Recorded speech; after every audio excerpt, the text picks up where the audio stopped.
The message between Russia and Ukraine is no longer subtle. The targets are no longer symbolic.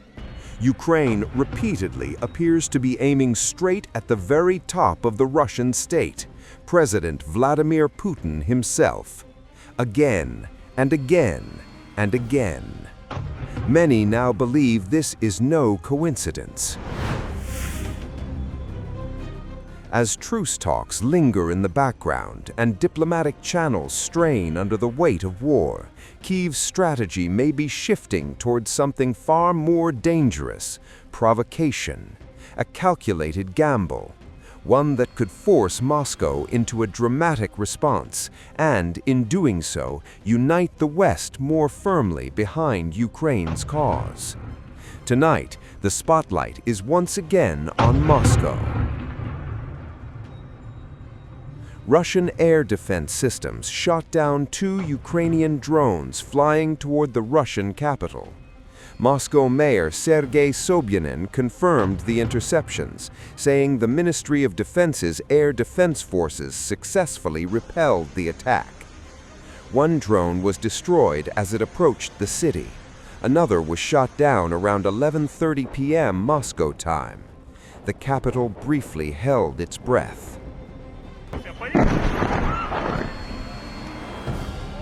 Temporary restrictions were imposed at Domodedovo Airport, halting takeoffs and landings as emergency protocols kicked in.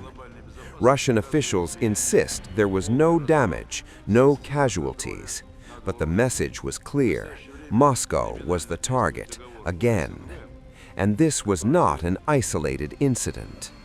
Just days earlier, on New Year's Eve, multiple long-range Ukrainian drones were intercepted as they headed straight toward the Russian capital, at one of the most symbolic moments of the year. Moscow Mayor Sergei Sobyanin confirmed the first interception at 11:55 p.m., mere minutes before President Vladimir Putin began his traditional New Year address to the nation. As Russians prepared to welcome the new year, air defense systems were already active. Another drone was shot down shortly after midnight as the clock struck 20:26. Between 2 a.m. and 4 a.m., 7 more drones were intercepted, extending the overnight alert across the city. Emergency services rushed to crash sites. Flights were suspended again at Domodedovo Airport. Officials reported no casualties, no damage, but the timing could not have been more deliberate. An attack unfolding as Putin spoke to the nation, projecting strength, unity, and resolve, while drones approached the skies above Moscow. And the pressure did not stop there. Russian authorities say air defenses downed at least 21 hostile UAVs in another attempted drone raid on the Moscow region. That incident left a mark. A 57-year-old man suffered shrapnel wounds to his back and arm. On December 29th, Russia alleged that Ukrainian drones attempted to strike a residence used by President Vladimir Putin himself, near Valday in northwestern Russia, a location long associated with the Russian leader, a heavily secured area, a place rarely spoken of in public. If true, this would represent a dramatic escalation, one that could reshape the war overnight. An attempted strike on the Russian president's residence would cross a line many believed Ukraine would never approach. But Moscow did not stop at accusations. Russian authorities say they handed physical evidence to the United States, proof, they claim, of Ukraine's direct involvement in the alleged drone strike. On January 1, 2026, Russia announced that a senior military official had delivered fragments of a Ukrainian drone to a U.S. military attaché. A video released by the Russian Defense Ministry shows Admiral Igor Kostyukov, head of Russia's military intelligence agency, handing over what he described as a key component recovered from the wreckage. According to Russia, the device contained decrypted flight plan data, The target, they claim, was unmistakable, a specific facility within Putin's Novgorod residence. The footage shows a destroyed drone, a visible chip installed within it, and fragments of a box wrapped in gold-colored material. Russian officials allege the drones were launched from 4 separate Ukrainian regions, part of a coordinated and deeply planned operation. This is a rare, unique case where we have an unexploded warhead filled with high explosive elements weighing 6 kilograms. The enemy's attack, as shown on the map, was carried out in several directions toward the Russian presidential residence, over the territory of the Bryansk, Smolensk, Tver, and Novgorod regions, using 91 unmanned aerial vehicles.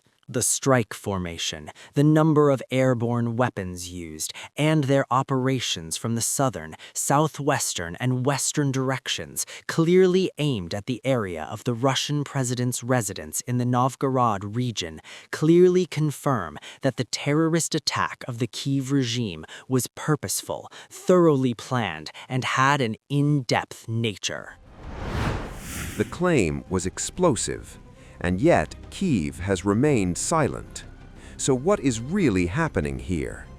Many analysts believe Ukraine may be attempting something far riskier than battlefield gains. By repeatedly pushing attacks toward Moscow and, allegedly, towards Putin himself, Kyiv may be trying to provoke a dramatic overreaction, a response so severe, so destabilizing, that it would force Western powers to close ranks more tightly behind Ukraine's cause. A move that could shift hesitation into commitment, because history shows that wars often pivot not on territory, but on moments. Moments that redefine the narrative, moments that make neutrality impossible. For Moscow, the danger is obvious.